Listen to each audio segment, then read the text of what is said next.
the road this morning, y'all. I'm on a mission for sure. I'm on my way into the city to take my son to his doctor's appointment. He's traveling behind me.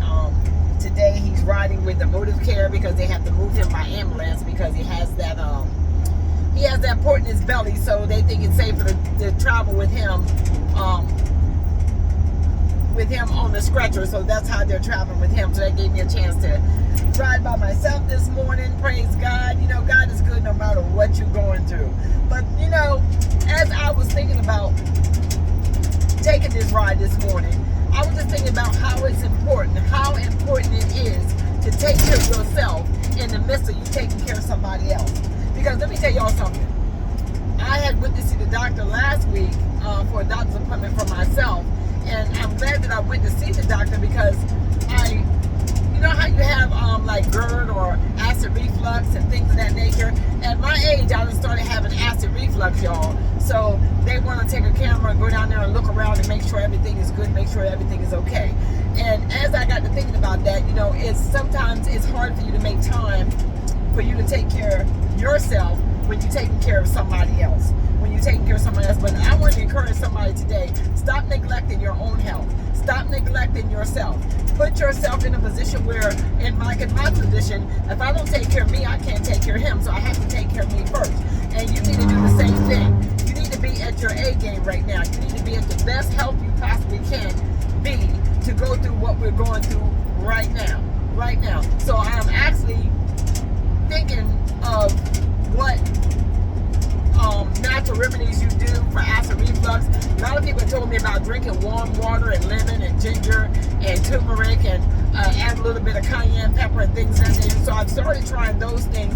And like this morning when I woke up, instead of having my regular cup of coffee, I changed that out to some green tea, which was warm, and then I added lemon into that. You know, we got to think of all the natural remedies that we can do to heal ourselves from what we're going through.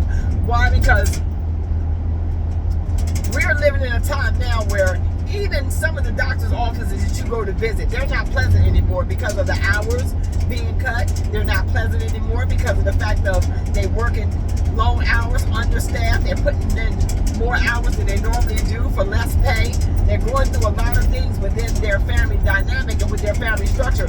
And you might say, well, if they're going through all that, they shouldn't be working with the public, but yet and still they are. Yet and still you're going to encounter some people that are not so pleasant while you're out here trying to take care of your business and you trying to do what you need to do to keep your composure. But there's somebody always trying to trick you out your spot, but don't let them. Don't let them. Well, normally what I do is, if I encounter someone that I can see that clearly is having a bad day and they just choose to want to stay within that angriness and in that mess, and they choose to try to change the thermostat in you, you got to know how to get away from them type of situations. I have been in Walmart and ran into a lot of those situations several times, and my choice was to just choose aisle. I would get out of the aisle, pretending that I was going to get something else or acting as if I was looking for something else.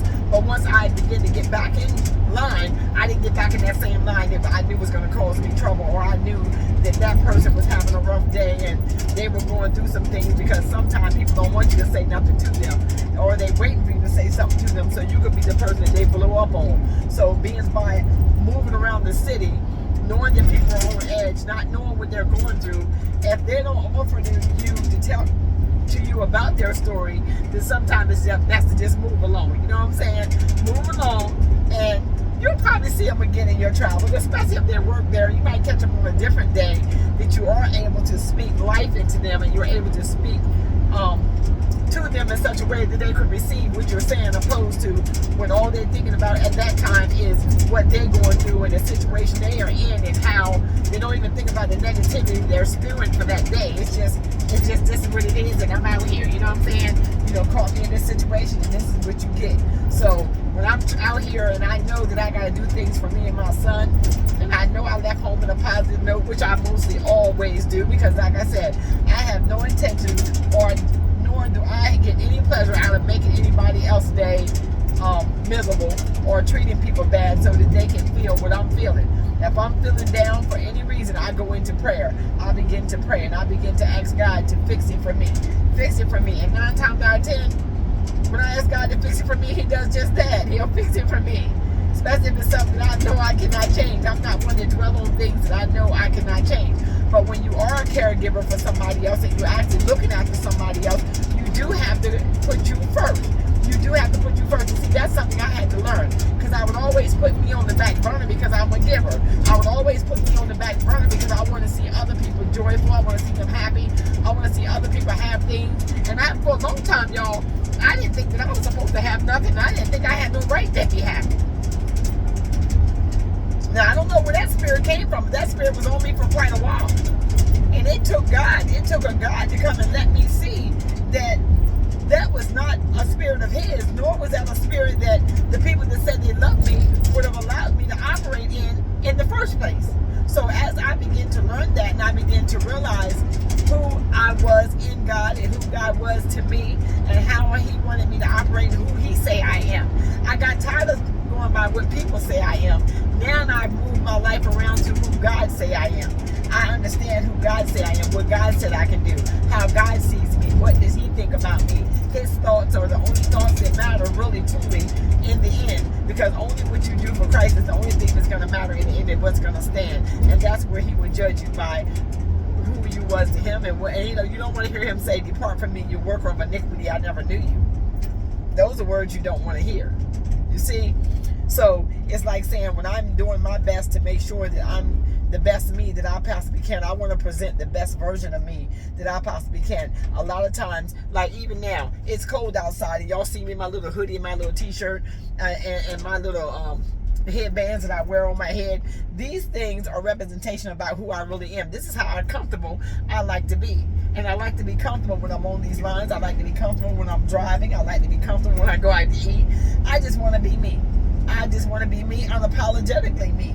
And then that way, you'll understand that, if you were to meet me in person and you meet me, and you would see that what you see is what you get. You know what I'm saying? I don't feel like I gotta wake up every morning and start trying to be something I'm not. Trying to paint my face all up and put on high heels. That's not me every day, because that's not my lifestyle. That's not the kind of life that I live. I need to keep my work clothes on so that if I got to go into prayer for somebody else, or if I got to run, if I got to get out the trenches, if I got to get out the way, if I got to begin to move, I'm dressed for the occasion. I always say I got my war clothes on, even though I understand the battle's not mine, it's the Lord's, but I'm already ready. I'm already ready for whatever the day has for me.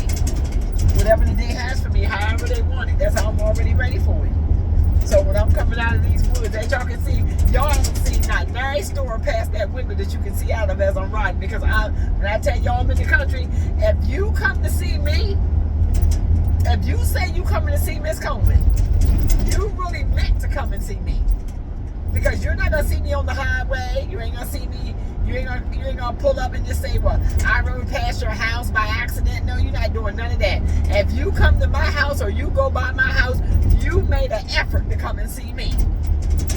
And that's what I love about where God has placed me, because God has placed me in a place where anybody that takes the time to ride out there and see me, they're coming with love, they're coming with respect, they're coming with even bearing gifts. But why? Because they know that they had to really make an effort to come and see me, and it took them out of their way to come and see me. They drove that distance to come and see me.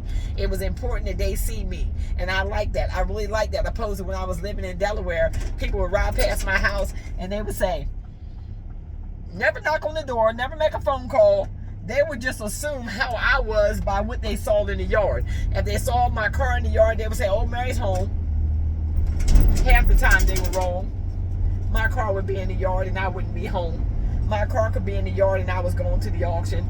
My car could be in the yard and I was at the flea market. My car could be in the yard and I was laid up in the hospital. My car could be in the yard and I was out with friends. That was no way of you telling where I was just because my car was in the yard. And then there was a certain time that when it got to a place where I began to sell vehicles, because I understood that you could sell 5 vehicles a year and not get sanctioned for it. So I would go buy cars from the auction, cars from the flea market, and I'd have a yard full of cars, and then they would say, "Oh," now they couldn't tell whether I was home by the cars. So what they would say then was, "Mary got all them cars in the yard. Mary got all them cars in the yard. She good." She good, because now you pocket watching. Now you counting my pocket. They assumed that because I had all these cars in the yard that I didn't need anything. I had enough money to take care of whatever it is I needed, not realizing them cars cost money. And a lot of times, it's just like having credit. People got credit, but they ain't got no money. People can have assets, but not have no money. You see what I'm saying? But people are always trying to read your life because they really don't care what's going on in your life. They just want to know what they can do that's better than what you got going on. That's how they do that. They want to know that they don't mind you prospering. They just don't want you to have more than them. Put it that way. So they start pocket watching you. They start pocket watching you. That's what they do. Start pocket watching you. Now, as y'all can see, we done made it to the highway. We done made it to the highway, and I'm heading to the city right now. I gotta stop and get some gas though, and then I'm headed to the city. And the vehicle that my son is in, it's about 5 cars back there in back of me. So I told the driver back there already that I'll meet them there because I too got to pull over and get some gas. Because see, where I live at, I keep my vehicle on full. I like to keep my vehicle on full, and right now I got a quarter tank. Because I haven't had a chance to stop and get gas and fill up, and I've been up here several times, about 3 or 4 times in the city, and I kill a whole tank of gas. I'm trying to tell y'all now. So then you got to stop and you got to fill up again. You got to stop and you got to fill up again. So that's what I do, and I have them trail me. But you know, I enjoy y'all riding with me so I can have somebody to talk to while I'm riding. Yeah. But yeah, I mean, you just got to know that, you know, when it's time for you to take care of you, you just got to take care of you. Don't be so busy that you forget about the fact that you too need to go to the doctor, that you too need to be taken care of, that you too need to make sure, because there's days that I go and I'll realize not until 1, 2 o'clock that I haven't eaten anything, and by then I'm feeling dizzy, by then I'm feeling faint. So I had to stop that too and start getting me, even if it's no more than just a protein shake, which I have in the bag here, because I've not eaten no breakfast. Even now I've not eaten no breakfast. I fed my child, I fed him, Xavier, he's eating already because he's in the van with them, so I had to make sure he ate, of course, but I wasn't interested in getting nothing to eat at this point this early, so I figure I would stop. When I stop and get gas, I'd get me some peanut butter crackers and something of that nature that will hold me until I get through his appointment and let him get his shot and run around and get meds and things of that nature, because like I said, when they keep me too busy, I don't like to be too full. Because you know how it is when you get too full. When you get too full, you get lazy. When you get too full, you don't really feel like doing anything. And then when I get back home, I got work to do. You know, that normal girl stuff, normal woman stuff, normal house cleaning stuff. And I got to get all that done as well. You know, I got to be able to fit that in, so I don't want to get overly full. So I'll get me a cup of coffee and some crackers and let that be my meal for the day. Yep, that's exactly what I'll get, and that'll hold me down.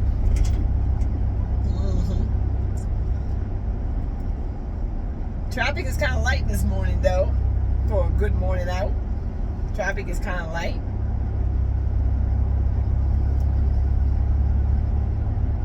But now that I'm up on this highway, y'all, I'm getting ready to make this pit stop. And I thank y'all for keeping me company this morning as I came out to take my ride. I really, truly appreciate each and every one of you. And I thank you for helping us. Everyone that has subscribed to this channel. You just don't know how much I appreciate you.